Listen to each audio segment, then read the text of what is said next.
Ang ating pangunahing karakter ay si Ryuta Sakamoto, isang mahusay na manlalaro sa isang team-based fighting game. Kasama ang kanyang koponan, unti-unti nilang naabot ang top 10 sa world rankings. Kumpiyansa siyang isa na siya sa pinakamahusay na manlalaro sa kanyang bansa, at nais niyang umangat pa sa mas mataas na antas sa pamamagitan ng pakikipaglaban sa mga dayuhang manlalaro. Ang larong ito ay global sensation, kung saan sa halip na baril, gumagamit ang mga manlalaro ng iba't ibang uri ng bombs, na nagpapataas sa tactical aspect ng laro. Kahit na wala siyang trabaho sa loob ng 22 years, sa game world na ito, siya ang pinakamagaling na manlalaro. Sa katunayan, mayroon pa siyang in-game girlfriend.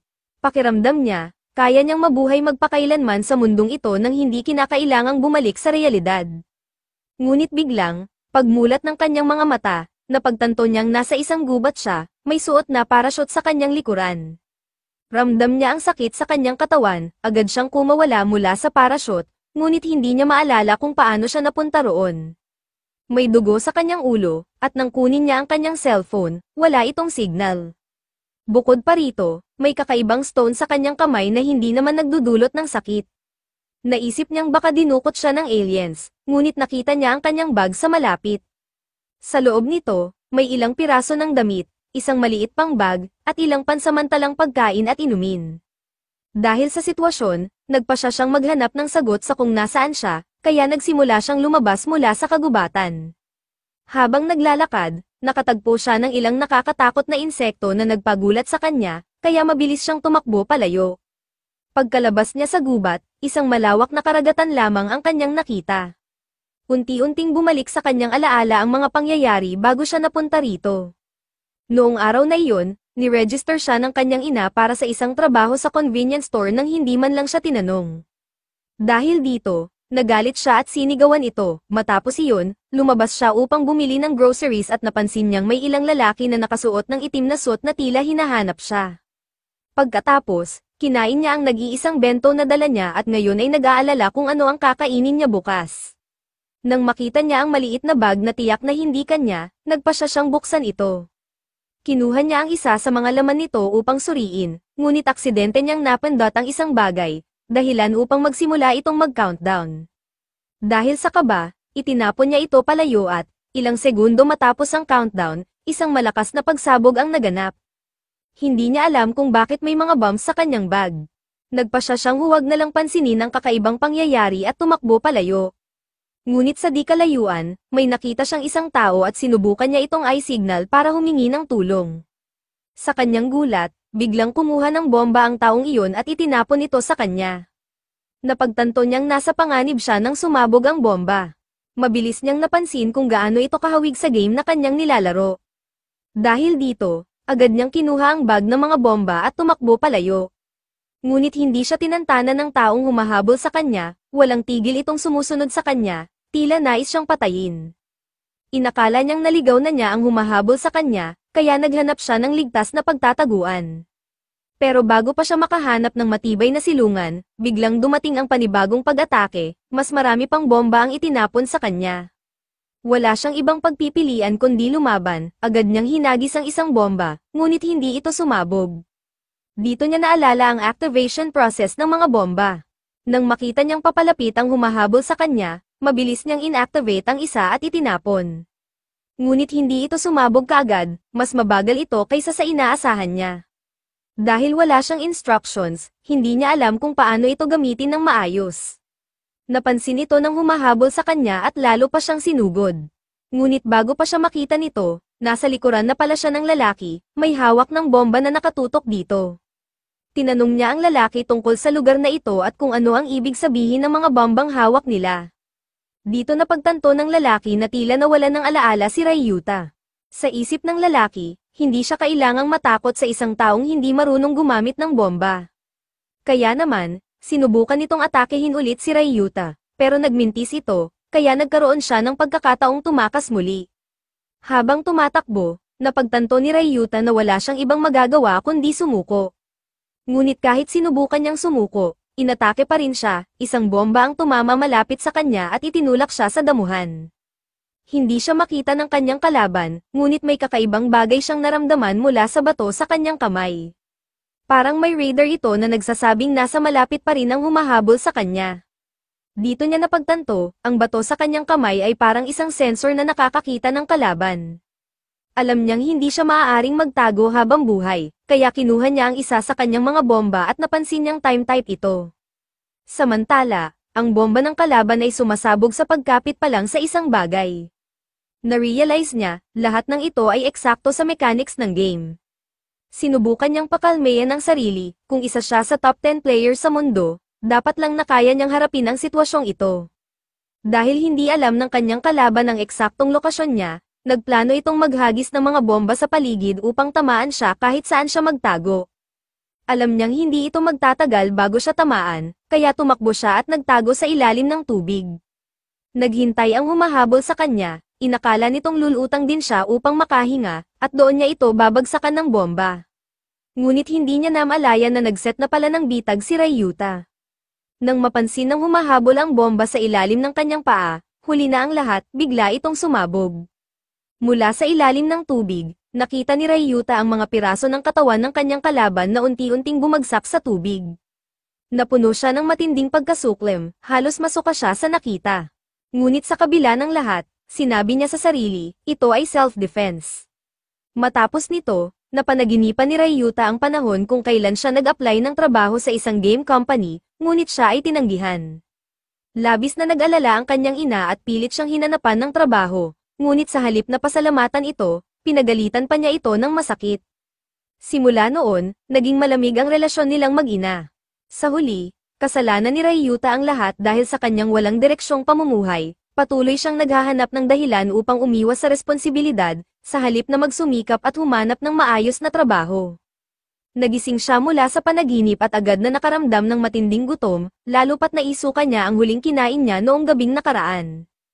Habang naglalakad, bigla niyang napansin ang isang babae sa kabilang bahagi ng stream. Napalunok siya ng laway at dahan-daang lumapit sa kanya, ngunit bigla itong umatras sa takot. Ang babaeng ito ay hindi lang basta estranghero, siya ay si Hamiko, isang dating kakilala ni Ryuta sa laro. Noon, hinahangaan niya ito ng labis dahil sa pagiging napakahusay na manlalaro, isa siya sa mga top-ranked players na lumabas pa sa gaming magazines. Dati, personal siyang inimbita ni Ryuta upang sumali sa kanyang team, matapos niya itong makita na mag-isa lang sa laro. Nang tanungin niya ito, nalaman niyang hinihintay pala ni Hamiko ang isang kaibigan na hindi sumipot, kaya inimbitahan siya ni Ryuta na maglaro na lamang kaysa maghintay ng walang ginagawa. Dahil dito, naniwala si Hamiko na ito ay isang kapalaran, isang pagkakataong binigay sa kanya upang makasama ang idolo niya. Kinabukasan, humingi ng paumanhin ang kaibigan ni Hamiko sa kanya dahil nakalimutan nito ang kanilang usapan, nagkaroon kasi ito ng bisita noong nakaraang gabi. Sa parehong araw, nalaman natin ang totoong pangalan ni Hamiko. Sa totoong buhay, maraming lalaki ang nabibighani kay Hamiko. Madalas siyang binibigyan ng atensyon sa kanilang eskwelahan, lalo na dahil sa kanyang magandang hitsura at gininto ang buhok. Ipinagmalaki niya pa sa kaibigan niya na nakalaro niya ang isang sikat na gamer noong nakaraang gabi.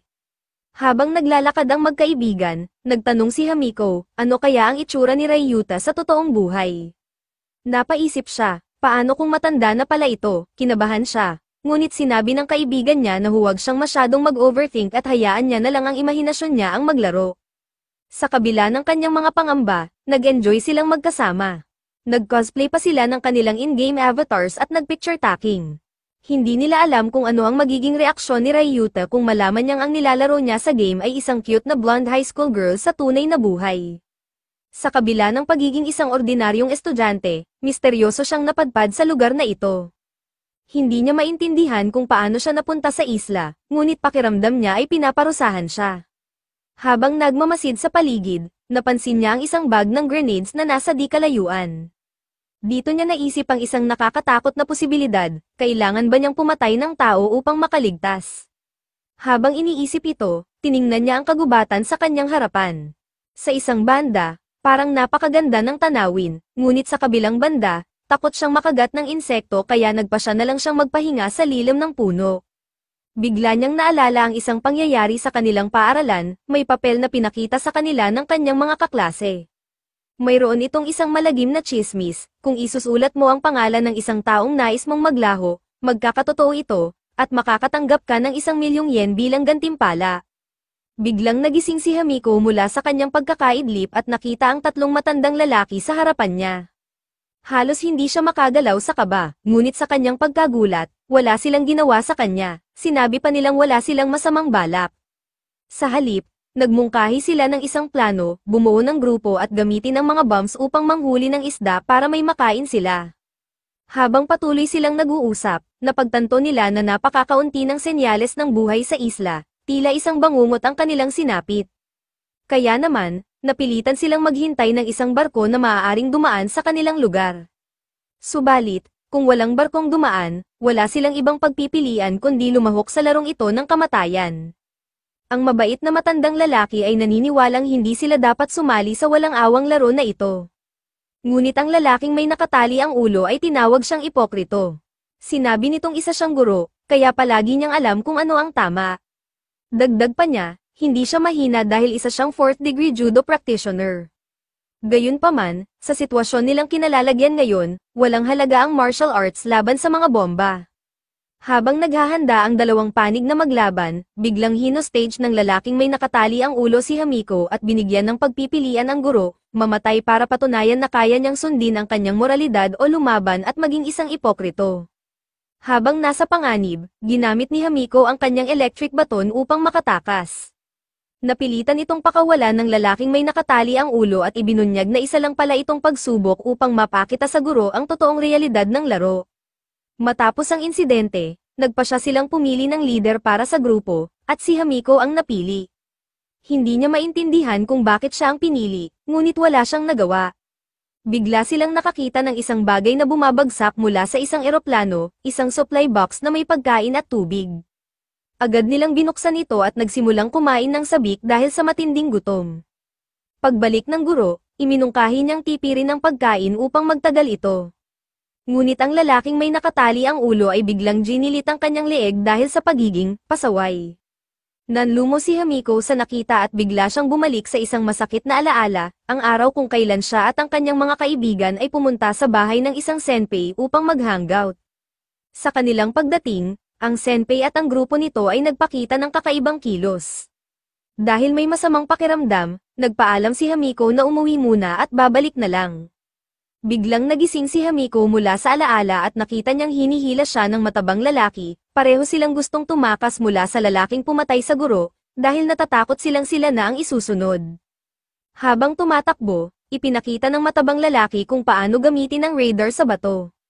Sinubukan ito ni Hamiko at natuklasang hinahabol sila ng lalaking may nakatali ang ulo. Tumakbo sila patungo sa isang suspension bridge, na unang tumawid si Hamiko, ngunit ang matabang lalaki ay masyadong natakot tumawid. Bigla namang dumating ang humahabol sa kanila, kaya sa sobrang takot, naghagis ng bomba ang matabang lalaki at agad na tumawid sa tulay. Napansin ng lalaking may nakatali ang ulo na may lumalabas na maitim na usok mula sa bomba, at ang mga halaman sa paligid nito ay namamatay, napagtanto niyang isa itong poison gas bomb. Hinayla ng matabang lalaki si Hamiko upang sabay silang tumakas, ngunit ayaw ni Hamiko pumatay ng kahit sino. Dahil dito, nagsimulang magwala ang matabang lalaki at pilit siyang hinihila, kaya sinuntok siya ni Hamiko sa mukha upang makatakas. Dahil sa matinding galit, nagsimula itong mabaliw at sinubukang atakihin si Hamiko, ngunit agad niya itong tinutukan ng electric baton. Habang nakaharap ang matabang lalaki, muling bumalik sa isip ni Hamiko ang masakit niyang nakaraan, ang kanyang pagbabalik sa bahay ng senpai at ang natuklasan niyang trahedya. Na-rape ng senpai at ng grupo nito ang kanyang mga kaibigan. Sinubukan niyang lumaban at tumakas, ngunit narinig niya ang kanyang pinakamatalik na kaibigan na humihingi ng tulong. Sa kabila ng pag-aalinlangan, masyado siyang natakot, kaya tumakbo siya at tinawagan ang pulis.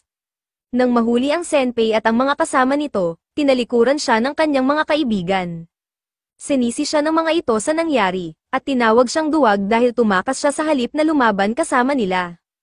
Mula noon, itinuring niyang parusa ang nangyayari sa kanya ngayon. Sa kasalukuyan, natagpuan siya ng matabang lalaki at ipit siya sa isang sulok. Sinabi nito na paparusahan siya, at sinubukang gawin ang isang hindi kanais-nais na bagay sa kanya. Ngunit bago ito mangyari, dinukot ni Hamiko ang isang bomba at nagdesisyong mamatay na lang kasama ang lalaki. Sa sobrang takot, tumakbo ang matabang lalaki at tinawag siyang duwag. Sa galit, itinapon ni Hamiko ang bomba sa kanya, at ito ay sumabog. Sa unang pagkakataon, nakapatay siya ng tao, ngunit wala siyang naramdamang pagsisisi. Simula noon, sinabi niya sa sarili, lahat ng lalaki ay basura. Hindi na ako magpapadala sa kanila, ipagtatanggol ko ang sarili ko sa kahit anong paraan. Habang naghuhugas ng katawan si Hamiko, bigla niyang nakasalubong si Ryuta. Ngunit hindi man lang ito nagbigay ng pansin sa kanya habang naliligo, ang agad niyang napansin ay ang dami ng pagkaing dala nito. Nang mapansin ni Hamiko ang kanyang tingin, agad siyang tumakbo palayo. Sinubukan siyang habulin ni Ryuta, ngunit hindi niya alam kung saang direksyon ito tumakbo. Bigla niyang naalala ang kakayahan ng bato sa kanyang kamay, na may radar-like abilities. Nag-focus siya at sinubukang i-activate ito, at doon niya nakita ang direksyon na tinakbuhan ni Hamiko. Agad niya itong sinundan, habang sinusundan ang signal, bigla siyang nakaramdam ng presensya sa isang bush. Hinanda niya ang isang bomba at mabilis na lumabas upang atakehin. Ngunit sa halip na si Hamiko, isang matandang lalaki ang lumitaw at natombo paatras. Ang matanda ay nagmamakaawa para sa kanyang buhay, sinasabing hindi siya bahagi ng larong ito at hindi niya gustong mamatay. Habang nagpapanik ito, napansin ni Ryuta na nahulog ang pantalon ng matanda, kaya inutusan niya itong ayusin ang sarili at ipaliwanag kung ano ang alam niya tungkol sa larong ito. Nang marinig ng matanda ang mga tanong ni Ryuta, napagtanto niyang tila walang maalala ang binata tungkol sa kung paano siya napunta rito. Kaya dinala siya ng matanda sa isang stream upang pag-usapan ang lahat. Habang nag-uusap, naalala ng matanda ang araw kung kailan siya dinukot ng mga men in black. Nang magising siya, nasa loob na siya ng isang eroplano, kasama ang mahigit 30 katao. Sa paligid nila, maraming armadong lalaki ang nagbabantay. Biglang lumitaw ang isang tao sa screen sa loob ng eroplano. Sinabi nitong isa itong laro na siya mismo ang lumikha. Ang matanda ay halos hindi makapaniwala, paano naglakas loob ang lalaking ito na itrato bilang laro ang kanilang buhay. Ayon sa lalaki sa screen, papunta sila sa isang isla sa Pacific Ocean. Ngunit sa isla, walang pagkain o tubig, at kung gusto nilang makatakas, kailangan nilang lumahok sa laro. Sino man ang susubukang lumaban ay makakatanggap ng high-voltage electric shock. Ipinaliwanag ng lalaki sa screen na ang labanan ay gagamit ng mga granada sa halip na baril o ibang sandata. May iba't ibang klase ng granada, at bawat isa sa kanila ay bibigyan ng 8. Wala silang ideya kung anong uri ang mapupunta sa kanila, at walang kasamang instruction manual, kaya kinakailangang mag-ingat sa paggamit. Para makatakas, kailangan nilang makakuha ng 8 chips, kabilang ang chip na nasa kamay nila. Ang problema, maari lamang makuha ang chip ng iba kapag patay na ang may-ari nito. Sa puntong iyon, tumayo si Ryuta upang magprotesta laban sa laro. Ngunit hindi niya matandaan ang eksaktong nangyari pagkatapos noon, siguro dahil noong oras na iyon, tumayo siya upang tutulan ang laro at tila kilala niya ang lalaking nasa screen. Dahil sa kanyang pagtutol, pinilit siyang supulan ng mga gwardya at binigyan ng matinding kuryente sa ulo. Pagkatapos nito, sinuutan sila ng parachutes at isa-isang itinulak palabas ng eroplano. Automatikong magbubukas ang parachute, ngunit kung may sino mang tatanggi, kuryentehin sila hanggang mahulog. Sa pagbagsak niya mula sa eroplano, tila alam ng lalaki sa screen kung sino talaga si Ryuta. Napagtanto niya na isa siya sa top players ng game na ito, at marahil ay may mas malalim na dahilan kung bakit siya napili. Ngayon, nauunawaan na ni Ryuta kung bakit siya may sugat sa ulo at bakit siya nagising sa kagubatan. Sinubukan niyang isa-isahin ang mga patakaran ng laro at napagtanto niyang eksaktong kapareho ito ng mechanics ng game na nilalaro niya noon. Napaisip siya, ang taong nasa likod ng lahat ng ito ay maaaring ang mismong game developer ng kanyang nilalarong laro. Ngunit sa pagkaalam niya ng katotohanan, napagtanto rin niya ang isang malupit na realidad, kailangan niyang pumatay ng 6 pang beses upang makatakas. Hindi siya sigurado kung kaya niyang gawin ito, nakita ng matanda na tila nagsimula ng ma-shock si Ryuta matapos marinig ang buong katotohanan, kaya inimbitahan niya itong bumuo ng isang grupo.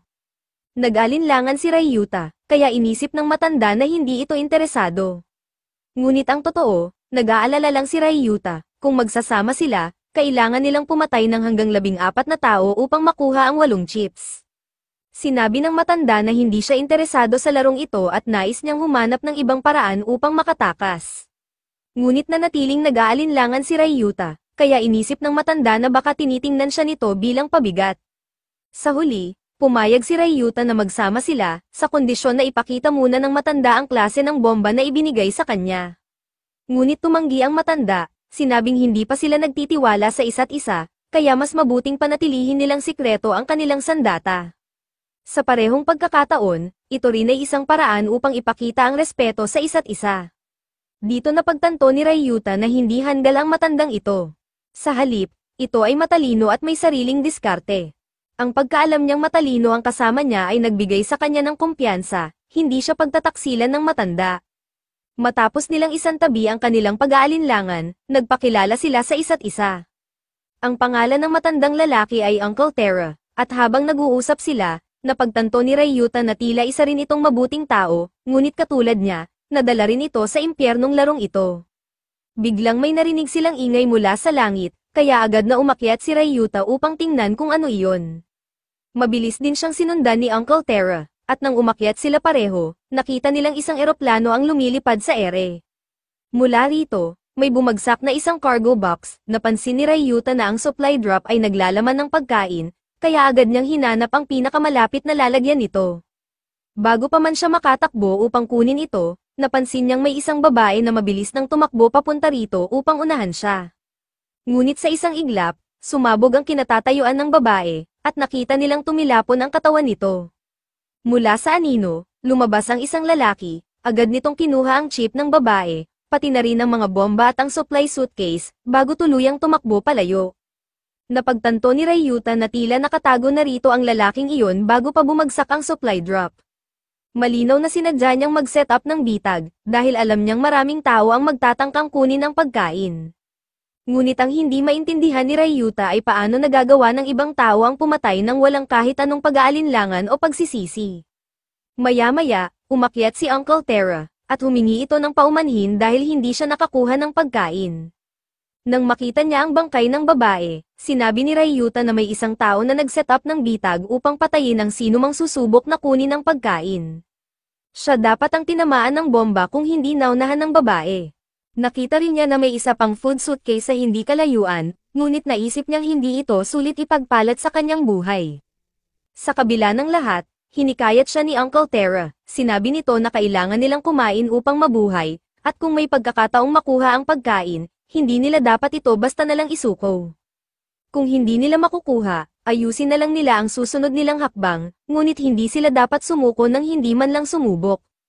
Dahil dito, bumaba sila mula sa bundok at nagtungo patungo sa supply drop, umaasang makakahanap sila ng paraan upang makuha ang pagkain. Samantala, nalaman natin ang tungkol sa isang taong nagngangalang Kira, isang 14 na taong gulang na bata. Tumakas siya mula sa kanilang bahay dahil madalas siyang inaabuso ng kanyang ama.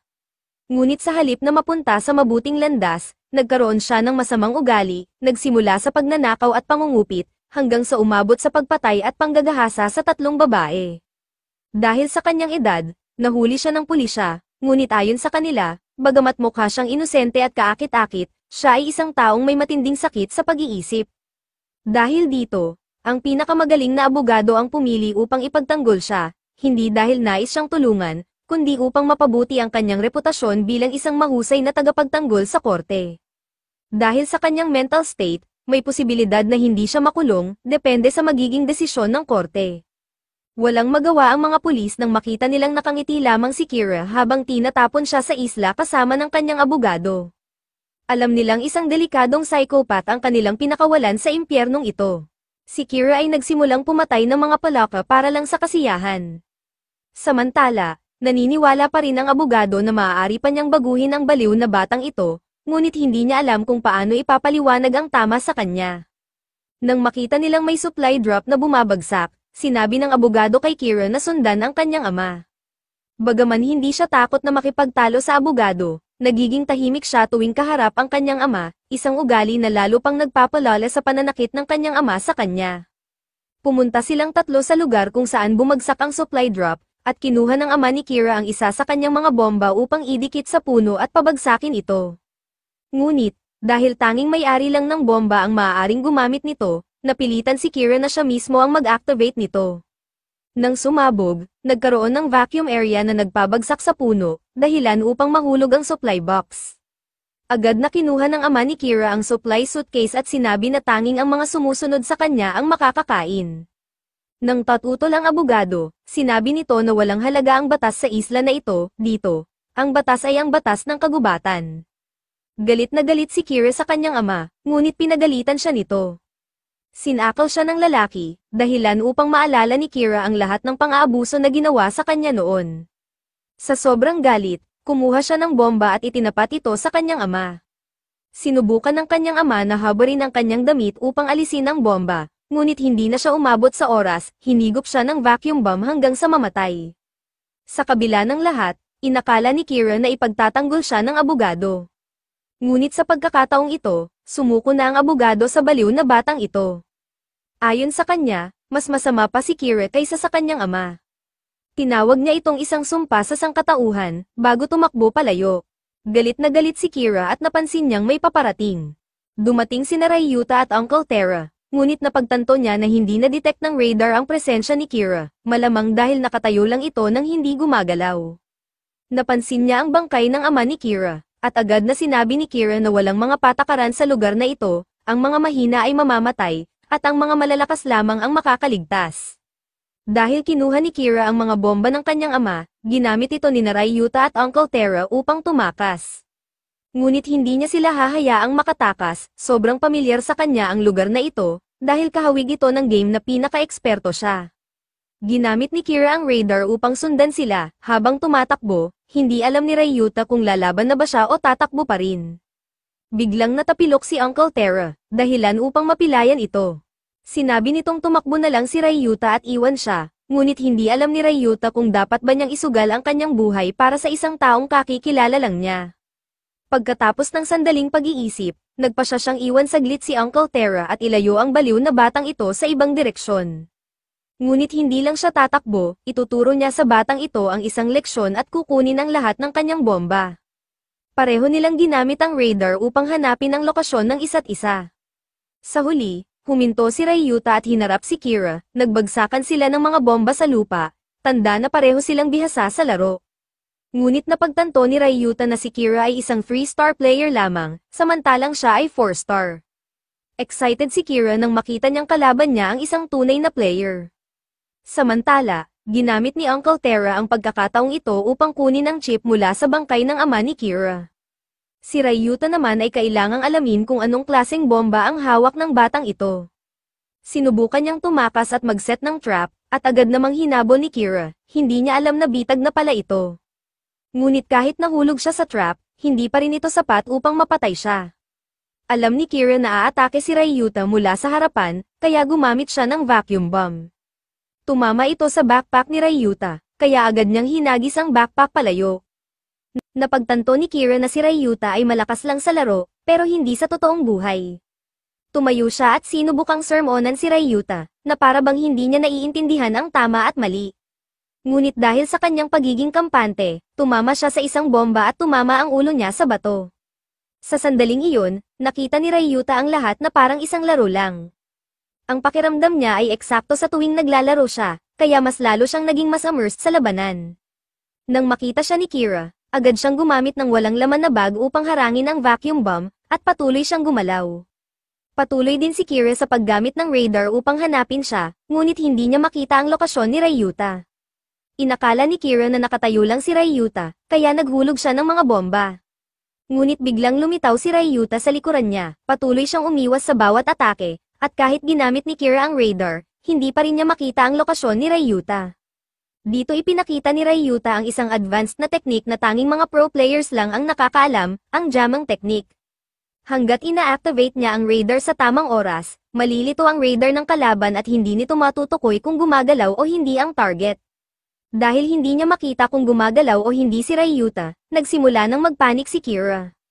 Noon lang, sa maingat na kilos, binigyan siya ni Ryuta ng isang bomba. Muling bumalik sa katinoan si Ryuta at napagtanto ang kanyang ginawa, muntik na naman siyang makapatay ng tao. Napaisip siya kung ano na ang nangyayari sa kanya, tinali niya si Kira at kinuha ang kanyang mga gamit, bago siya iniwan. Habang papaalis si Ryuta, tinanong ni Kira ang kanyang pangalan.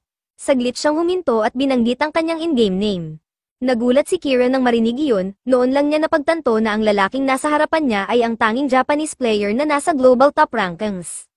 Napangiti siya habang iniisip kung gaano kasaya ang buhay sa isla na ito. Matapos ang ilang araw sa isla na halos walang matinong pagkain, sa wakas ay nakakain ng maayos sina Ryuta at Uncle Terra. Bagaman isang simpleng cup noodles lang ang kanilang kinain, sa oras na iyon, para na itong isang napakasarap na putahe, isang bagay na isinugal nila ang kanilang buhay upang makuha. Habang kumakain, hindi mapigilan ni Uncle Terra ang kanyang taus-pusong pasasalamat kay Ryuta. Hindi niya lubos akalain na may isang taong handa pang isugal ang buhay nito para sa kanya, kaya hindi niya mapigilan ang maging emosyonal. Para kay Ryuta, ito ang kauna-unahang beses na may isang taong sobrang nagpapasalamat sa kanya, ngunit sa kabila nito, hindi niya maiwasang magtanong sa sarili, ano ang kanyang nagawa upang madala siya sa impyernong ito. Samantala, sa kanilang tahanan, ang ina ni Ryuta ay nasa bingit ng pagpapakamatay. Hawak niya ang isang lubid, handa nang wakasan ang kanyang buhay, nang biglang dumating ang kanyang asawa at nailigtas siya sa huling sandali. Hindi na niya kinaya ang sakit ng kanyang kabiguan bilang isang ina. Sa kanyang pananaw, napakapalpak niyang ina na hindi man lang niya nag-abaya ng maayos ang kanyang anak. Labis siyang nagsisisi dahil siya mismo ang nagsulat ng pangalan ni Ryuta sa papel, ang papel na naging dahilan kung bakit siya nadala sa isla. Balik sa isla, napansin ni Ryuta at Uncle Terra ang bangkay ng matabang lalaki na nahulog mula sa talon. Agad na nagdesisyon si Ryuta na umakyat upang suriin kung may mga kalaban sa itaas, habang pinaiwan niya si Uncle Terra upang bantayan ang kanilang mga supply. Sinuri niya ang kanyang inventory at napansin niyang mayroon siyang 2 time bombs, 6 na artillery shells, 3 vacuum bombs. Mabilis siyang umakyat, ngunit hindi niya binuksan ang radar upang hindi ma-detect ng mga kalaban. Sa halip, ginamit niya ang hubad niyang mata upang magmasid. Nang makarating siya sa itaas, natagpuan niya ang isang bulok na bangkay. Ang amoy nito ay nakakasuka, ngunit pinilit niyang hindi masuka. Napansin niyang wala na ang chip sa bangkay, patunay na may ibang nakakuha na nito bago pa siya makarating. Samantala, nakuha rin ni Uncle Terra ang chip mula sa bangkay ng matabang lalaki. Habang nagdadalawang isip kung dapat na niyang gamitin ang radar, sa huli ay nagdesisyon si Ryuta na i-activate ito. Nakita niya ang isang tao sa may bundok, at napagtanto niyang ito ay ang babaeng nakilala niya noon, si Hamiko. Biglang pumasok sa isip niya ang isang bagay, siya kaya ang pumatay sa 2 bangkay na nakita niya. Sa kabilang banda, nararamdaman ni Hamiko na may nag-scan sa kanya, kaya agad niyang itinapon ng isang poison gas bomb upang pilitin si Ryuta na lumabas mula sa kagubatan at harapin siya ng harapan. Nang makita niya ito, napansin niyang may 4 na bag si Hamiko, kaya kung pagbabasehan ang dami ng bomba, siguradong talo siya. Alam niyang walang silbi ang labanan, kaya sinubukan niyang makipag-usap at makipag-ayos sa kanya. Pansamantala, pumayag si Hamiko na makinig at inilapag ang kanyang bomba. Ngunit habang palapit si Ryuta, nakaramdam siya ng pag-aalinlangan, kaya bigla siyang naghagis ng bomba sa kanya, iniisip na baka pinapaluwag lang nito ang kanyang depensa. Sa kabutihang palad, nakaligtas si Ryuta, ngunit napagtanto niyang walang saysay ang negosasyon sa ganitong sitwasyon, kaya sumugod siya paarap. Habang dumaan siya sa gilid ni Hamiko, bigla itong gumamit ng electric baton upang umatake, kaya napilitan siyang iwasan ito. Patuloy pa rin siyang sinusubukang kumbinsihin ni Ryuta, ngunit muling sumugod si Hamiko upang tusukin siya gamit ang baton. Sa takot na makuryente, napaatras si Ryuta at sinipa ang kamay ni Hamiko, dahilan upang matamaan nito ang sarili niyang baton at mawalan ng malay. Nakita niyang walang malay ang dalaga, kaya kinuha niya ang kanyang mga bomba. Habang tinitingnan niya si Hamiko, isang madilim na pagnanasa ang pumasok sa kanyang isipan. Wala namang makakakita sa kanya rito, wala nang batas sa islang ito. Ngunit agad niyang itinaboy ang maruming kaisipan, at doon niya napagtanto ang isang bagay, malamang na ang matabang lalaking nakita niya noon ay ang dahilan kung bakit takot na takot si Hamiko sa mga lalaki. Binuhat niya si Hamiko at dinala sa ligtas na lugar. Nang magising ito, sinabi ni Ryuta na paralisado pa ang katawan niya dahil sa electric baton, kaya wala siyang dapat ipag-alala, hindi niya siya sasaktan. Ngunit sa kabila nito, kumuha si Hamiko ng isang time bomb at tinutok ito kay Ryuta. Pinagbabantaan siyang papatayin nilang dalawa ang isa't isa kung sakaling may masama siyang balak. Mas gugustuhin pa raw niyang mamatay ng puro kaysa marungisan. Agad namang pinagilan ni Ryuta ang pagsabog at nakita niyang seryoso si Hamiko sa kanyang sinabi. Kaya sa halip na ipilit ang sarili, ibinalik niya ito kay Uncle Terra upang pakalmayan at painumin ng tubig. Matapos ang lahat, inalok nila si Hamiko ng pagkain at sinabing huwag na siyang matakot. Alam nilang iisa lamang ang kanilang layunin, makatakas sa impyernong ito, kaya hinihikayat nila siyang sumama sa kanila upang magtulungan. Ngunit sa halip na matuwa, nag-alinlangan si Hamiko at nagtanong, ano pa ang silbi ng pagbabalik sa mundong iyon? Ang mga taong nagdesisyong pirmahan ang mga papeles upang mawala tayo ay hindi na tayo gusto roon. Kung makabalik man tayo, ano ang gagawin natin kapag muli nating nakaharap ang mga taong iyon? Hindi alam ni Ryuta kung paano nakuha ni Hamiko ang impormasyong iyon, ngunit nalaman niya na ang mismong mga kaibigan ni Hamiko ang nagsulat ng kanyang pangalan sa papel. Si Uncle Terra naman ay may mabuting ugnayan sa kanyang pamilya, ngunit nagkaroon siya ng matinding alitan sa isang customer noon. Dito napagtanto ni Ryuta ang isang bagay, lahat ng taong dinala sa islang ito ay may mga taong galit sa kanila. Malamang, ang mga taong mahalaga sa kanila mismo ang nagdesisyong ipadala sila rito.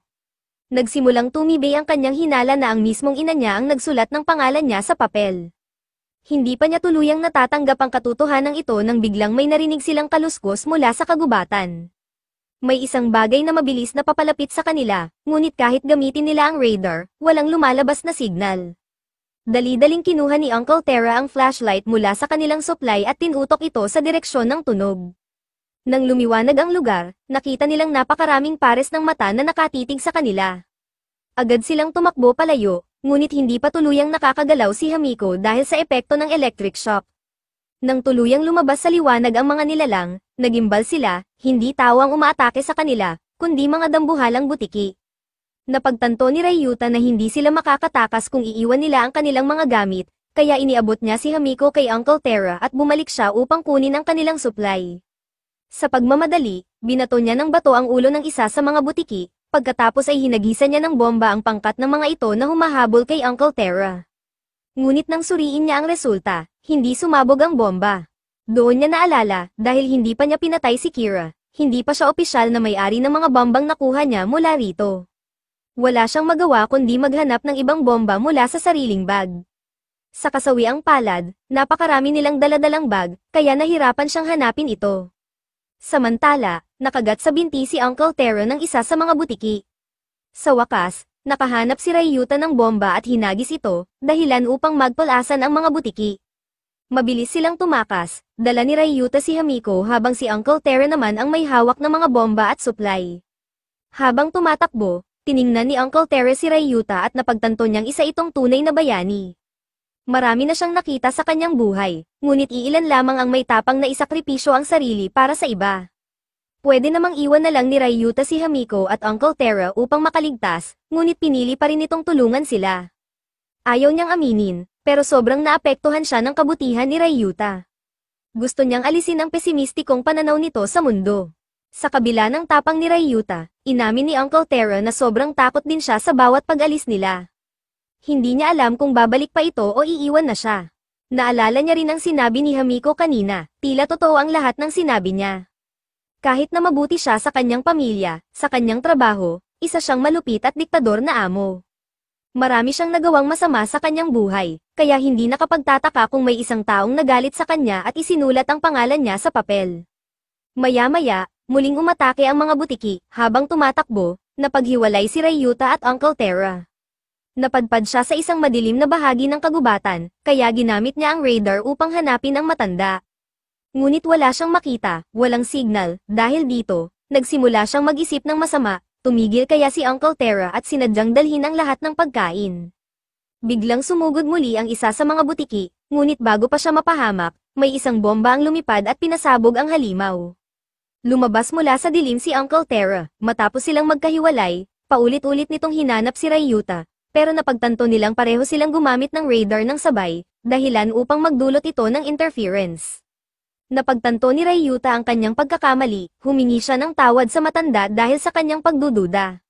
Ngunit hindi ito sinisi ni Uncle Terra, alam niyang kapag natatakot ang isang tao, natural lang na mag-isip ng negatibong bagay.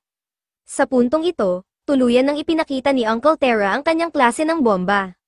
Dati, hindi siya nagtitiwala kay Ryuta, kaya hindi niya ito ipinakita. Ngunit ngayon, ibinigay na niya ang buong tiwala niya rito. Alam niyang ligtas siya basta't magkasama sila, habang naglalakad, bigla nilang naramdaman ang banayad na simoy ng hangin mula sa dagat. Alam nilang malapit na silang makalabas ng kagubatan. Sa kanilang paglalakbay, natagpuan nila ang isang lumang kubo sa malapit. Dali-dali nilang dinala si Hamiko sa loob upang makapagpahinga. Alam nilang kailangan nilang itaas si Hamiko sa kubo upang maprotektahan siya mula sa mga butiki. Ngunit nang sinubukan nilang gamitin ang lumang hagdan, bigla itong bumigay, dahilan upang mahulog silang tatlo sa lupa. Habang bumabangon, sinabi ni Uncle Terry kay Ryuta na buhatin si Hamiko at itaas ito sa kubo, habang siya naman ang hahadlang sa paparating na mga butiki. Ngunit nang subukan niyang gamitin ang kanyang bomba, napagtanto niyang trackang type ang kanyang mga bomba, ang bawat isa ay para lamang sa iisang target at hindi kayang puksain ang lahat ng halimaw ng sabay-sabay. Sa desperasyon, sinubukan ni Ryuta gisingin si Hamiko, ngunit hindi pa ito nakakagalaw ng maayos. Sa isang saglit, nawala si Uncle Terry sa kanyang paningin. Nang biglang lumitaw itong muli, nakita niyang mag-isa nang nakaakyat ang matanda sa kubo. Sa unang tingin, inakala ni Ryuta na iniwan na siya ni Uncle Terry upang iligtas ang sarili nito. Pagkatapos niyang bumalik, mabilis na naghagi si Ryuta ng gas bomb sa gitna ng kagubatan, dahilan upang magpulasan ang mga dambuhalang butiki. Sinabi niya kay Uncle Terry na umatras, dahil ang gas ay lubhang nakakalason. Dahil nasa tamang direksyon sila ng hangin, alam niyang hindi ito aabot sa kanila. Dito niya napagtanto ang isang malaking pagkakaiba sa pagitan ng laro at totoong buhay. Sa laro, walang hangin na maaaring magpalipat-lipat ng gas. Sa laro rin, hindi niya magagamit ang mga bomba ng ibang tao, pero ngayon, nagawa niyang paandarin ang bomba ni Hamiko gamit ang kamay nito. Sa wakas, nagising si Hamiko, at ang tatlo ay umakyat sa kubo. Napansin nila na tila may naganap na laban dito dati, marahil ay may mga naunang taong nakarating na sa lugar na ito. Biglang nakaramdam ng panghihina si Uncle Terry, ang kanyang sugat sa binti ay hindi pa ginagamot, kaya nagsimula itong mamaga at magdulot ng matinding sakit. Dahil sa matinding sakit at panghihina, nawalan siya ng malay, kaya kinailangan ni Ryuta na humanap ng paraan upang matulungan siya. Habang nagsusuri sa paligid, napagtanto ni Ryuta na babalik ang mga butiki anumang oras, kaya kinailangan niyang kumilos ng mabilis. Si Hamiko naman ay tinitigan si Ryuta, tila gusto niyang malaman kung may ginawa ito habang siya ay walang malay. Nakita niyang namula ang mukha ng binata, kaya agad niyang tinawag itong bastos. Nang subukan ni Ryuta na ipaliwanag at hinawakan ang kanyang kamay, napatras ito sa takot at sinabing huwag na huwag siyang hahawakan ng kahit sino. Wala nang oras para magpaliwanag pa, kaya mabilis na pumunta si Ryuta upang kumuha ng gamot upang malinis at ma-disinfect ang sugat ni Uncle Terry. Bagaman masakit ito para kay Uncle Terry, pilit pa rin niyang pinatapos ang paggamot. Ngunit sa sobrang sakit, hindi niya nakontrol ang kanyang katawan, kaya humingi ng tulong si Ryuta kay Hamiko upang hawakan siya ng mahigpit. Nagdadalawang isip si Hamiko, takot siyang hawakan ng ibang tao. Pero pinaalalahanan siya ni Ryuta na nasaktan si Uncle Terry dahil sa pagprotekta sa kanya, kaya wala siyang dapat katakutin. Sa huli, pinilit ni Hamiko ang sarili at tumulong, matapos gamutin ang sugat ni Uncle Terry, pansamantalang naging mas maayos ang kanyang kondisyon. Ngunit hindi pa rin nila alam kung ano ang susunod nilang gagawin. Samantala, sa control room ng laro, tahimik na minamanmanan ng game administrator si Ryuta. Napansin nila na nakaligtas pa rin ito at nakasalamuhan na ng 4 na ibang players, ngunit isa pa lang ang napatay niya, si Kira. Dagdag pa rito, nakipagsanib puwersa siya kay Uncle Terry at Hamiko, bagay na bihirang gawin ng ibang players. Isang lalaking may suot na sombrero ang nagsabing ipagpatuloy lamang ang pagmamanman kay Ryuta. Ayon sa kanya, siya ay isang mahalagang source ng data para sa laro. Habang nagpapahinga, napansin ni Ryuta ang phone wallpaper ni Hamiko, tila mahilig ito sa cosplay. Nang subukan niyang alamin ang tunay nitong pangalan, bigla siyang tinadyakan nito sa binti. Ayaw ni Hamiko sumali sa grupo at hindi pa rin siya nagtitiwala sa dalawa, kaya hindi niya ibinigay ang kanyang pangalan. Ngunit isang bagay ang bumabagabag kay Ryuta, paano niya nakuha ang napakaraming bomba at ang supply suitcase. Alam niya na ang tanging paraan upang magamit ang ibang uri ng bomba ay kapag patay na ang orihinal na may-ari nito. Ibig sabihin, pinatay ni Hamiko ang mga taong may-ari ng mga bombang iyon. Dahil dito, hindi niya rin ito lubos na mapagkatiwalaan. Ano kung trader rin siya ni Hamiko at patayin silang dalawa ni Uncle Terry? Kapag nagawa niya iyon, sapat na ang bilang ng kanyang chips upang makaalis sa isla. Biglang nakaramdam si Ryuta ng kakaibang enerhiya, may gumagamit ng radar malapit sa kanila. Nang tingnan niya ito, si Hamiko lamang ang lumabas sa radar, kaya napagtanto niyang siya lang ang nadetect ng kalaban. Dahil dito, nagpa siya siyang ipakita ang sarili upang iliga ang kalaban at ilayo ang atensyon kay Hamiko. Bago umalis, sinabihan niya si Hamiko na ipagpapatuloy nila ang pag-uusap pagbalik niya. Habang tumatakbo, ginamit niya ang radar upang hanapin ang kalaban. Ngunit nang muli niya itong i-activate, may isang tao sa likod niya. Mabilis siyang nakailag, at doon niya nakita ang umatake sa kanya, ang lalaking may headband, ang parehong lalaking tinakasan ni Hamiko noon. Hinabol siya ng headband guy, kaya napilitan siyang tumalon pababa at humugat ng isang bomba upang aipantakot sa kanya. Ngunit napansin niyang may kutsilyo ang lalaki, kaya mas delikado ito sa malapitan. Sinubukan ng lalaki na hikayatin siyang sumama sa kanyang panig, ngunit tumanggi si Ryuta. Dahil dito, nagbanta ang lalaki na papatayin siya, biglang lumipad ang isang bomba papunta kay Ryuta, hindi ito mula sa headband guy. Nang lumingon siya, nakita niyang kasama nito ang abogado na tumakas mula kay Kira. Napansin niyang marami itong iba't ibang klase ng bomba, kaya pinaghinalaan siyang isang mamamatay tao. Sinabi ng abogado sa headband guy na tapusin agad si Ryuta. Ngunit bago pa man siya matamaan, ginamit ni Ryuta ang electric baton upang kuryentehin ang abogado, saka tumakbo palayo. Sa halip na habulin siya agad, sinundan siya ng headband guy mula sa malayo, upang matunton kung saan siya pupunta. Pagbalik niya sa kubo, sinalubong siya ni Uncle Terra at Hamiko. Ngunit hindi na sila pinansin ni Hamiko, bagkus kinuha nito ang kanyang mga gamit at nagbalak umalis. Wala na siyang tiwala sa kanilang dalawa, gusto na niyang lumaban mag-isa. Ang lalaking mercenary ay hindi pa sumusuko, sinundan niya si Ryuta gamit ang kanyang kakayahang subaybayan ang mga yapak. Dahil sa kanyang dating buhay bilang isang mersenaryo, madali niyang natunton ang daan pabalik sa kubo. Nang makita niya si Hamiko, agad niyang naalala ang electric baton na kanyang nakita kanina. Napansin niyang daladala nito ang gamit ni Ryuta, kaya inisip niyang siya ang pumatay sa matabang lalaki. Gusto niyang kunin ang mga chips mula kay Hamiko at Ryuta. Ngunit agad na hinugot ni Ryuta ang electric baton upang takutin siya. Sinubukan ni Ryuta na ipaliwanag na alam niya kung paano gumagana ang laro at sinusubukan niyang hanapin ang butas nito upang makatakas ng hindi pumapatay, ngunit tinawanan lang siya ng mercenary. Para sa kanya, masyadong bata ang pananaw ni Ryuta, lahat ng tao rito ay may parehong layunin, makakuha ng 8 chips at makaalis. Nang magtangkang saksakin siya ng mercenary, biglang sumugod si Uncle Terra. Ngunit naputol ang 4 niyang daliri sa isang mabilis na atake ng kalaban. Nasuntok si Ryuta at nahulog mula sa kubo, nawalan ng malay. Nagising siya matapos magkamalay at natuklasang swerte siyang natigil sa sanga ng isang puno, na siyang nagligtas sa kanya mula sa mas malalang pagbagsak. Agad siyang bumalik sa kubo, ngunit nang makarating siya roon, tanging si Uncle Terra na lang ang naroon, wala na si Hamiko, at lahat ng kanilang gamit ay ninakaw. Napansin niyang naiwan ang cellphone ni Hamiko, nang tingnan niya ito, nakita niya ang isang larawan na nagpamulat sa kanya ng katotohanan, si Hamiko pala ang parehong Hamiko na minahal niya sa laro noon. Sa puntong iyon, hindi na siya nagdalawang isip, kailangan niyang iligtas si Hamiko. Ngunit kailangan din siya ni Uncle Terra, kaya nangako siyang babalik kasama ang gamot upang mapahinto ang pagdurugo ng kanyang sugat. Sinabi ni Uncle Terra na kung iiwan siya ngayon, tuluyan na siyang mababaliw, ngunit sa kabila nito, pinili pa rin ni Ryuta na habulin si Hamiko. Samantala, nakagapos si Hamiko habang pinahirapan siya ng 2 lalaki. Ang mercenary ay unti-unting sinaktan siya gamit ang maliliit na hiwa sa kanyang kamay. Ngunit nang biglang lumabas ang signal mula sa radar, napagtanto nilang si Ryuta ay buhay pa rin. Ipinadala ng mercenary ang abogado upang hajisan ng bomba si Ryuta, habang mag-aabang siya upang saksakin ito kapag dumaan. Alam nilang wala nang natitirang bomba si Ryuta, kaya madali na siyang tapusin. Ilang sandali pa, isang malakas na pagsabog ang umalingaw-ngaw sa kagubatan. Ngunit hindi nila alam kung sino ang nakaligtas, kaya naghintay sila upang makita kung sino ang lalabas. Maya-maya, dumating ang abogado, ngunit wala si Ryuta. Gamit ang radar, sinubukan nilang hanapin siya, ngunit hindi nila siya makita. Ang totoo, tumigil si Ryuta sa paggalaw upang hindi siya ma-detect.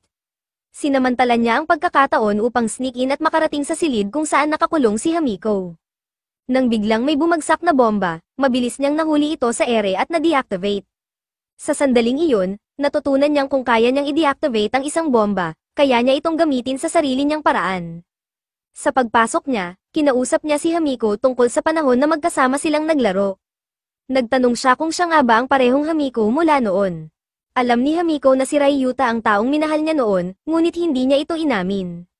Dahil dito, inisip ni Ryuta na baka nagkamali lang siya ng pagkakakilala. Habang tumatakas sila, muli silang na-detect sa radar, kaya ipinadala ng mercenary ang abogado upang harapin si Ryuta. Sinimulan siyang habulin at hajisan ng mga bomba, ngunit sa pagkakataong ito, nagawang umiwas ni Ryuta at ibinalik ang bombang nakuha niya mula sa kalaban. Ngunit habang nagaganap ang laban, muling nahuli si Hamiko. Nag-alok ang mercenary ng isang mano-manong laban kay Ryuta, walang sandata, walang kutsilyo, upang malaman kung sino ang mas malakas. Ngunit nang makakuha ng pagkakataon si Ryuta na kunin ang kutsilyo, nilabag niya ang kasunduan, kaya sinamantala ito ng mercenary upang talunin siya at i-lock ang kanyang mga braso. Sumugod si Hamiko upang iligtas si Ryuta, ngunit itinulak siya ng mercenary. Sa kabila nito, nagawa niyang idikit sa lalaki ang isang gas bomb. Habang lumalaganap ang nakal-alasong usok, napilitan silang tumakas agad. Nakita ni Ryuta ang 100 ng pagtakas, umakyat siya at iniabot ang kamay kay Hamiko upang tulungan siyang makaalis. Ngunit bago pa niya mahaila si Hamiko pataas, hinawakan ng mercenary ang kanyang binti. Walang ibang paraan, kaya nagpa siya si Ryuta na hajisan ito ng bomba. Inakala niyang may 10 segundong countdown ito, ngunit nagulat siya nang mapagtantong isa ito sa bombang nakuha niya mula sa abogado, at mayroon na lamang itong 3 segundo bago sumabog. Sa huling saglit, pareho silang nakaligtas sa pagsabog. Sa game control room, namangha ang Game Master, tinalo ni Ryuta ang taong inaasahan nilang mananalo sa laro. Muli, bumalik sa kanyang alaala si Hamiko, noong panahong itinakwil siya ng kanyang mga kaibigan, palagi lamang siyang nakakulong sa kanyang kwarto, walang gustong kumausap sa kanya. Ngunit si Ryuta, siya lang ang taong lumapit at kinausap siya. Hindi siya nagtanong kung ano ang nangyari sa kanya. Alam niyang may kanya-kanyang sikreto ang bawat isa. Ang nais lang niyang iparating kay Hamiko ay, nandito lang ako para sayo. Sa kasalukuyan, nakakuha si Ryuta ng 3 karagdagang chips, ngunit hindi pa rin niya hinayaang sirain ng laro ang kanyang pag-iisip. Hindi niya hahayaang maging baliw siya tulad ng iba. Samantala, sa kabilang panig, ginagamit ng mga game organizers ang 3D simulations ng mga kalahok upang pag-aralan sila. Napagtanto ni Ryuta na ginagamit nila ang impormasyong ito upang lumikha ng mas epektibong laro sa hinaharap. Dahil delikado ang kagubatan sa gabi, nanatili muna sila sa kubo. Kinuha ni Ryuta ang natitirang pagkain at inihain ito kay Hamiko. Matapos kumain, nagdesisyon siyang magpalit ng damit, at nang bumalik siya, inihanda na niya ang sarili upang matulog sa ibang silid. Ngunit sa gulat niya, pinayagan siya ni Hamiko na manatili sa parehong silid, basta't hindi siya lalampas sa itinakdang linya. Inisip ni Hamiko na si Ryuta ay masyadong baliw para dumating sa isla nang walang kahit anong sandata. Siya ay umaasa na siya nga ang Hamiko na nakilala niya sa laro, dahil bilang isang bata na walang trabaho at ang tanging mundo niya ay sa gaming, mas pinapahalagahan niya ang kanyang online friends higit sa lahat. Si Hamiko ang isa sa mga naging bahagi ng kanyang realidad, ang tanging taong tumanggap sa kanya sa mundo ng laro. Kaya, labis siyang nag-aalala kung siya nga ba talaga iyon, at kung nasa tunay na panganib ito ngayon. Ngunit sa huli, napagtanto niyang nagkamali siya ng pagkakakilala. Akala niya ay natutulog na si Hamiko, pero tinatago lang pala nito ang kanyang nararamdaman. Sa kabila ng kanyang galit at takot sa mga lalaki, si Ryuta ang sumagip sa kanya noong nasa desperadong sitwasyon siya. Alam niyang siya ang parehong Ryuta na kilala niya noon, ngunit hindi niya alam kung dapat ba niyang ipagpatuloy ang kanyang puot sa lahat ng lalaki, o gawing isang eksepsyon si Ryuta. Naaalala niya ang pangarap nilang kasal sa laro, at ngayon, para bang nagiging totoo ito sa totoong buhay. Biglang isang maliwanag na ilaw ang pumasok sa silid, dahilan upang magising si Hamiko. Nang tingnan niya ito, nakakita siya ng isang nakakatakot na figura, kaya agad siyang napasigaw. Hindi alam ni Ryuta kung sino ang nakita ni Hamiko, pero ayon sa kanya, parang multo ang hitsura nito. Hindi niya ito nakita ng malinaw dahil sobrang liwanag ng ilaw na nakatutok sa kanyang mga mata. Dahil sa impormasyong may dala itong ilaw, hinala ni Ryuta na isa itong player. Kaya nagdesisyon silang hanapin ito, habang nag-iimbestiga, iminungkahi ni Ryuta na maghiwalay sila upang mas mabilis nilang mahanap ang kalaban, ngunit medyo natakot si Hamiko. Sinubukan nilang gamitin ang radar, pero walang lumabas na signal. Maya-maya, may biglang lumitaw na liwanag sa di kalayuan, kaya iniwan ni Ryuta kay Hamiko ang flashlight at nagpunta siya upang tingnan kung ano iyon. Sinabi niya na kung may mangyari kay Hamiko, ipapakita niya ang signal sa radar upang ipaalam ito sa kanya. Pagdating ni Ryuta sa pinagmulan ng liwanag, napansin niyang posibleng may kalaban na nagtatago roon. Nang pumasok siya sa lugar, wala siyang nakita, maliban sa isang supply suitcase. Sa sandaling iyon, nagduda siya na maaaring bitag ito, kaya nagpa siyang umalis. Ngunit bago pa siya makagalaw, may isang figure na nasa likuran niya, at agad siyang sinubukang atakehin ng isang panghiwan ng karit. Mabuti na lang at nakaiwas siya sa tamang oras, pero muntik na siyang tamaan sa sumunod na palo. Nakulong siya sa pagitan ng isang matalim na side, kaya ginamit niya ang kanyang lakas upang sipain ang kalaban palayo. Dito niya napansin ang isang kakaibang bagay, ang taong umatake sa kanya ay isang babae, at wala itong kanang kamay. Napagtanto niyang kaya hindi ito lumabas sa radar, dahil wala na itong chip. Hindi niya alam kung gaano na ito katagal na nakatago sa lugar na iyon. Agad siyang bumalik kay Hamiko, ngunit dahil sa gulat, nasampal siya nito sa mukha. Pagdating nila sa babae, nagising ito at agad na nagpanik nang makita si Ryuta, kaya hiniling ni Hamiko na lumabas muna siya upang siya ang kumausap sa babae. Sa pag-uusap nila, nakita ng babae na tila may tiwala si Hamiko kay Ryuta, kaya sinimulan niyang ikwento ang kanyang nakaraan. Siya ay dating isang nurse sa isang maliit na ospital, nagtatrabaho ng maayos hanggang sa lumampas na siya sa edad 40 nang hindi namamalayan. Noon, may isang doktor siyang hinahangaan, at nang napahamak ito, ginawa niya ang lahat upang sagipin ito. Ngunit sa huli, sa kanya napunta ang lahat ng sisi, kaya ipinatapon siya sa islang ito. Laking gulat niya nang muli niyang makita ang doktor sa isla. Sa una, pinagkatiwalaan niya ito, ngunit nang makaipon ito ng 6 na chips, tinangka siya nitong patayin gamit ang isang bomba upang kunin ang kanyang chip at makatakas mag-isa. Sa kabutihang palad, hindi malakas ang pagsabog, kaya naputol lang ang kanyang isang braso. Hindi niya alam kung bakit hindi pa natatapos ang larong ito, ngunit may isang babala siyang ibinigay kay Hamiko, kapag nakuha mo na ang 6 na chips, doon magsisimula ang totoong pagsubok ng tiwala. Pagkatapos, ipinaliwanag niya kay Ryuta ang tungkol sa helicopter na dumarating upang sunduin ang mga players na may sapat ng chips. Dito naisip ni Ryuta na kung makakakolekta siya ng 7 chips, pwede niyang ipatawag ang piloto, sa kanya ito gagamitin bilang hostage upang ma-hijack ang helicopter at makatakas sa isla. Gusto niyang bumalik kay Uncle Terra, ngunit hindi pa sinabi ni Hamiko ang tungkol sa pagsubok na darating kapag may 6 na chips na sila. Nagpasalamat sila sa babae, at bago sila umalis, itinuro nito ang pinakamabilis na daan pabalik. Ayon sa kanya, lumalabas lang ang mga dambuhalang butiki sa gabi, kaya kinailangan nilang umalis bago lumubog ang araw. Sa huli, pinili ng babae na pagkatiwalaan si Ryuta upang protektahan si Hamiko. Samantala, si Uncle Terra ay nailigtas ng doktor, ang parehong lalaking Tomb Raider sa babaeng nurse. Matapos niyang iwan ang babae noon, napadpad siya kay Uncle Terra at napigilan ang matinding pagdurugo ng kanyang sugat. Ngunit ang tunay niyang layunin ay hindi para tulungan ito ng walang kapalit, gusto lang niyang panatilihing buhay si Uncle Terra upang magamit ito sa hinaharap. Maya-maya, dumating sina Ryuta at Hamiko, ngunit nagduda agad si Ryuta sa doktor at sinabihan itong lumayo. Subalit, ipinaliwanag ng doktor na dumaan lang siya at saktong nakita si Uncle Terra sa bingit ng kamatayan, kaya tinulungan niya ito. Sinubukan ni Uncle Terra na awatin si Ryuta, sinasabing huwag maging agresibo dahil tinulungan nga siya ng doktor. Sa huli, napilitan si Ryuta na maniwala ngunit nais pa rin niyang makita ang klase ng bombang hawak ng doktor. Nang makita ito, napagtanto niyang ang mga bomba ng doktor ay remote-controlled, ibig sabihin ay maaari itong iset up at pasabugin mula sa malayo.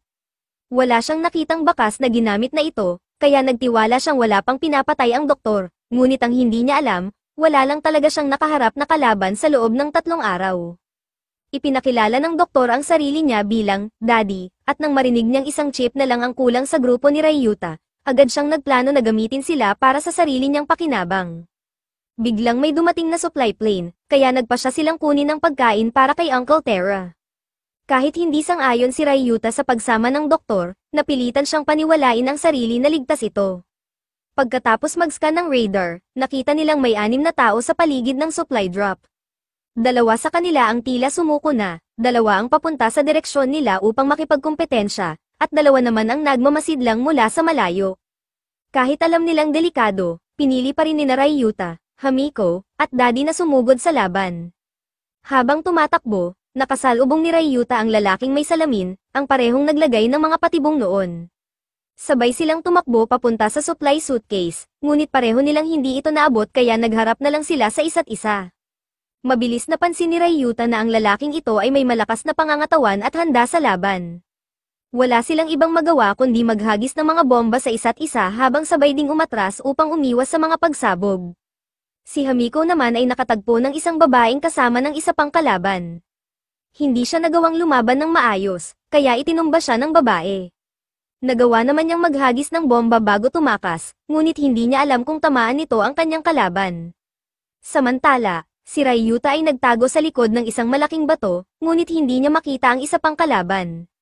Samantala, nakuha na ni Daddy ang supply suitcase, ngunit hindi niya ito mabuksan dahil nakakabit pa rin dito ang parachute. Biglang may naghagis ng gas bomb, kaya nagdesisyon siyang iwan ang supply suitcase at tumakbo. Habang tumatakas, hinagis niya pabalik ang malita at sabay itong pinasabog upang tanggalin ang nakakabit na parachute. Dahil dito, napulot ni Ryuta ang supply suitcase at agad itong tumakbo upang hindi maaga ng ibang kalaban. Si Hamiko naman ay nagkamalay muli at kumuha ng electric baton upang takutin ang babaeng kalaban niya. Ngunit nagulat siya nang bigla na lang naghagis ng bomba ang babae. Sa una, kumpiyansa ang babae na siya ang may upper hand, dahil artillery type ang kanyang mga bomba, samantalang ang kay Hamiko ay time type. Bukod pa rito, may iron rod siyang dala, kaya kahit may electric baton si Hamiko, may panlaban pa rin ito. Si Ryuta naman ay patuloy na tumatakbo, ngunit biglang bumagsak ang mga firebombs sa paligid niya, dahilan upang maputol ang kanyang daanan. Nakita niya na ang nagpapasabog ng mga ito ay isa sa mga kasama ni Kira, ang bata na napatay niya noon. Ipinayo ni Kira sa kanyang kasamahan na tapusin na agad si Ryuta, ngunit hindi ito nakinig. Samantala, biglang sumugod ang lalaking may salamin, sinipa si Ryuta sa bibig, at inagaw ang supply suitcase. Agad itong tumalon sa tubig upang patayin ang apoy. Dahil wala siyang pagpipilian, napilitan si Ryuta na tumalon din sa tubig. Habang lumalangoy, nagtago si Kira sa pampang upang tambangan sila kapag umahan sila mula sa tubig. Samantala, kahit may electric baton si Hamiko, hindi niya pa rin magawang manalo sa babae. Napagtanto niyang alam ng babae kung paano basahin ang kanyang iniisip, dahilan upang malamang bakit siya palaging may dalang self-defense weapons. Naging padalos-dalos si Hamiko sa pag-atake, kaya nagawa siyang sip-aim ng babae, dahilan upang mahulog ang kanyang electric baton. Nang tuluyan siyang mapinsala, sinabi ng babae na sumuko na lang siya, ngunit biglang nagtanong si Hamiko sa sarili, bakit dati gusto niyang mamatay, pero ngayon desperado siyang mabuhay. Bigla niyang naintindihan ang sagot, dahil kay Ryuta. Sa sandaling iyon, tumanggi siyang sumuko, itulak ang babae palayo, at nabawi ang kanyang electric baton. Agad niyang itinutok ito sa babae, dahilan upang mapilitan itong gumanti sa galit at mahigpit na hawakan ang ulo ni Hamiko. Biglang may sumabog na bomba mula sa malayo, at sa kabutihang palad, pareho silang nakaiwas. Napagtanto ni Hamiko na ang bomba ay galing sa kakampi ng babae, nais nitong patayin silang dalawa. Sa kabila nito, lumapit ang lalaki sa kanya at nagtanong kung ayos lang siya, tila ba siya pa ang nagligtas sa kanya matapos halos mapatay siya ng sarili nitong kampi. Alam ni Hamiko na hindi niya maaaring pagkatiwalaan ang lalaking ito, ngunit kung magsasalita siya ngayon, siguradong aaksyon ito agad. Samantala, nakalabas na mula sa tubig si Ryuta at nakita niya ang lalaking nagpapasabog ng firebombs. Hindi pa siya agad lumabas mula sa tubig at naghintay ng tamang pagkakataon. Hindi napansin ng lalaki ang kanyang presensya, ngunit nakita nito ang supply suitcase kaya dahan-daang lumapit upang kunin ito. Habang papalapit, natapakan nito ang isang bomba na itinanim ni Ryuta, at agad itong sumabog, dahilan upang mamatay ang lalaki sa isang iglap. Sa pagkakataong iyon, nakakuha ng panibagong chip ang lalaking may salamin, ngunit biglang tumayo si Ryuta at tinutukan siya ng bomba. Dahil dito, napilitan ang lalaki na ibaba ang lahat ng kanyang mga bomba at ang supply suitcase. Hindi maintindihan ni Ryuta kung bakit napakadali nitong sumuko. Inutusan niya itong lumayo mula sa supply suitcase, ngunit hindi pa rin siya kampante, baka may trap ito na hindi pa niya alam. Dahil dito, pinatignan niya ang mga kamay ng lalaki upang tiyakin na wala itong hawak na remote detonator. Nang makita niyang wala naman itong anuman sa mga kamay nito, lalo lamang siyang naghinala. Nang palapit na siya sa suitcase, biglang nag-activate ang isang detonator na nakatago sa bibig ng lalaking may salamin. Inakala nitong nahulog na sa patibong si Ryuta, kaya kaagad nitong binuksan ang radar upang kumpirmahin ang kanyang tagumpay. Ngunit sa kanyang gulat, naroon pa rin si Ryuta. Sa kabilang banda, sobrang natuwa ang game organizers sa laban nilang dalawa. Ayon sa kanila, 3 chips na ang hawak ni Ryuta, habang 4 naman ang nasa lalaking may salamin. Hindi nila kailangang patayin ang isa't isa, dahil kung makukuha lamang nila ang sapat na chips mula sa isa't isa, makakakuha na sila ng tiket palabas ng isla. Ang hindi alam ng lalaking may salamin, hindi talaga lumapit si Ryuta sa supply suitcase. Gumamit siya ng illusion strategy, dahil dito, natuliro ang paningin ng lalaki, at hindi niya napansin na sa ibang direksyon dumaan si Ryuta. Alam ni Ryuta na tatalo ng kalaban sa usok upang kunin ang kanyang mga gamit, kaya hinagisa niya ito ng bomba. Ngunit nagulat siya nang biglang lumayo ito at tumakbo papunta sa bangkay ng lalaki upang kunin ang firebombs nito.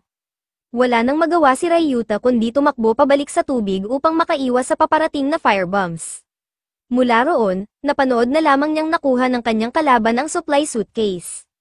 Maya-maya, nagulat siya nang biglang banggitin ng kalaban ang kanyang pangalan, Ryuta. Paano niya nalaman ang pangalan ko? Tanong niya sa sarili. Tinanong niya ito, ngunit tinalikuran lamang siya ng lalaki at umalis. Nang muling umahan si Ryuta sa dalampasigan, nakaharap niya si Kira. Masaya ang bata habang sinasabi niyang nasiyahan siya sa laban nila. Bukod pa rito, nais nitong makipaglaban muli kay Ryuta balang araw. Muling kinuha ni Kira ang mga bomba mula kay Ryuta, dahil hindi pa rin niya magamit ang mga ito hanggat hindi patay si Kira. Dahil sa pagod at pagkabigo, bagsak na lang si Ryuta sa buhanginan, habang dumating sina Hamiko at Daddy upang hanapin siya. Sinabi niyang naaga ang supply suitcase, at bagamat sinabi ni Daddy na ayos lang iyon, sa loob-loob niya, isinumpa niya si Ryuta bilang isang walang silbing kasama. Sa kabila nito, niyakap siya ni Hamiko upang ipakita ang kanyang pag-aalala. Habang bumabalik sila, hindi pa rin maintindihan ni Ryuta kung paano nalaman ng kanyang kalaban ang kanyang pangalan. Ngunit habang iniisip niya ito, napansin niyang may pagkakahawig ito sa isang kaklase niya noon, si Oda. Si Oda ay isang taong magaling sa lahat ng bagay, sa sports, sa academics, at sa pagiging popular sa mga babae. Ngunit sa kabila ng kanyang kasikatan, pinili niyang maging matalik na kaibigan si Ryuta. Isang araw, napansin ni Oda na may gusto si Ryuta sa isang kaklase nilang babae. Sinabi niya rito na maging matapang at ipagtapat ang kanyang nararamdaman. Ngunit dahil sa sobrang kababaan ng tingin ni Ryuta sa sarili, hindi niya nagawang umamin. Hanggang isang araw, nakita niya ang babaeng gusto niya na umiiyak, at tila may kinalaman dito si Oda. Nang tanungin niya ito, nalaman niyang nagkaroon na pala ng relasyon si Oda at ang babaeng gusto niya, at natulog na sila magkasama. Dahil sa matinding galit, hindi napigilan ni Ryuta ang sarili at binugbog si Oda. Pareho silang nasuspinde sa eskwelahan, ngunit sa halip na bumalik, tuluyan nang huminto sa pag-aaral si Oda. Ang huling narinig ni Ryuta tungkol sa kanya ay nagpapatakbo na siya ngayon ng isang malaking club. Habang iniisip ang lahat ng ito, unti-unti niyang napagtanto na ang lalaking nakalaban niya kanina ay maaaring si Oda nga. Sa kanilang pagbabalik sa kubo, kinailangang paghatian ng grupo ang kakaunting supply na nakuha ni Daddy. Galit na galit siya at pinagsisihan ang pagsali sa grupo. Alam niyang kailangan niyang umalis sa grupo sa lalong madaling panahon o kaya'y makakuha ng sapat na chips para makatakas. Samantala, sinubukan ni Ryuta na pakainin si Uncle Terra, ngunit patuloy pa rin itong nanghihina. Sinuri siya ni Daddy at napagtantong may natitirang lason mula sa kagat ng butiki, dahilan kung bakit hindi gumagaling ang kanyang sugat. Biglang naalala ni Ryuta ang lumang kubo ng matandang babae, kaya nagpa siyang bumalik doon upang kumuha ng gamot. Dahil mas alam ni Daddy kung anong gamot ang kailangan, isinama niya ito. Hindi pinagkakatiwalaan ni Hamiko si Daddy, kaya nagpa siyang sumama rin sa kanila. Pagdating nila sa kubo, alam nilang hindi nila maaaring ipaalam kay Daddy ang tungkol sa matandang babae, kaya nagsinungaling sila tungkol sa kung paano nila natagpuan ang lugar.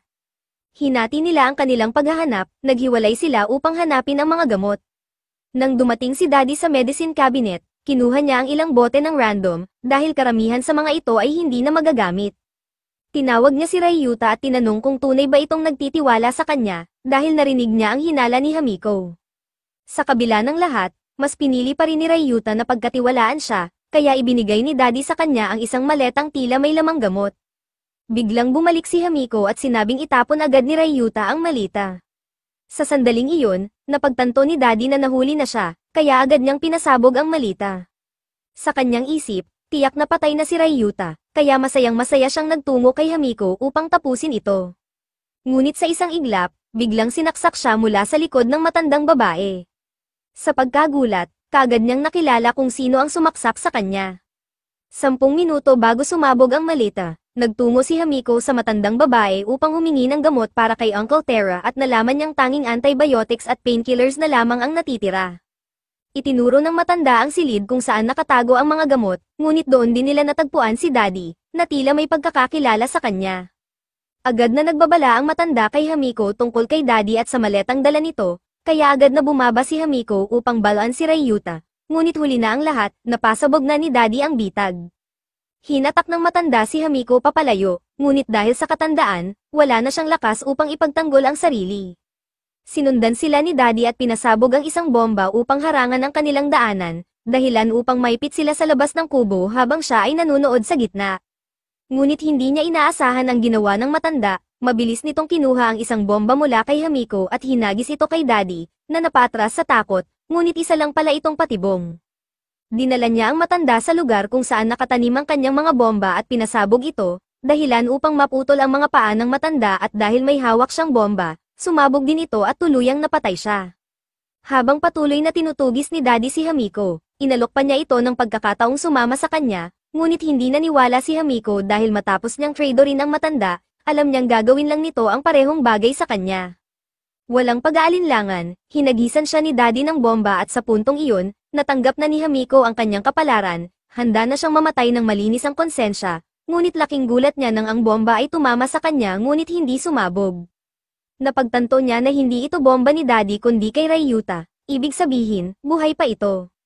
Biglang lumabas si Ryuta mula sa likuran niya, galit at determinado, at nang tanungin kung paano siya nakaligtas, ipinaliwanag nitong nakita niya ang takbo ni Daddy kaya bago pa siya maabot ng pagsabog, itinapon niya ang malita at nagtago sa isang sulok, dahilan upang bahagyang masugatan lamang siya sa halip na mapatay. Ngayon, si Daddy ay wala ng ibang sandata kundi remote bombs, at dahil hindi ito madaling gamitin sa isang diretsahang labanan, si Ryuta pa rin ang may kalamangan. Ngunit hindi pa rin sumuko si Daddy, tumakbo ito papalayo, sinusubukang dalhin si Ryuta sa isang bitag at ginabayan siya sa isang lugar kung saan nakatanim ang isa sa kanyang mga bomba, iniisip niyang matatapos na ang laban sa sandaling lumampas si Ryuta rito, ngunit hindi niya alam na nalipat na pala ni Ryuta ang bomba sa mismong lugar kung saan siya nagtatago. Sa isang iglap, sumabog ito malapit kay Daddy, dahilan upang malubhang masugatan siya. Napagdesisyonan na ni Ryuta na tapusin ang laban ngunit isang bagay ang hindi niya inaasahan, bumalik ang matandang babae. Sa kabila ng matinding sugat, hindi pa siya tuluyang patay at nais niyang tapusin si Daddy gamit ang sarili niyang mga kamay. Lumapit siya rito at sa huling pagkakataon, tiningnan niya ito ng may galit at sakit sa puso.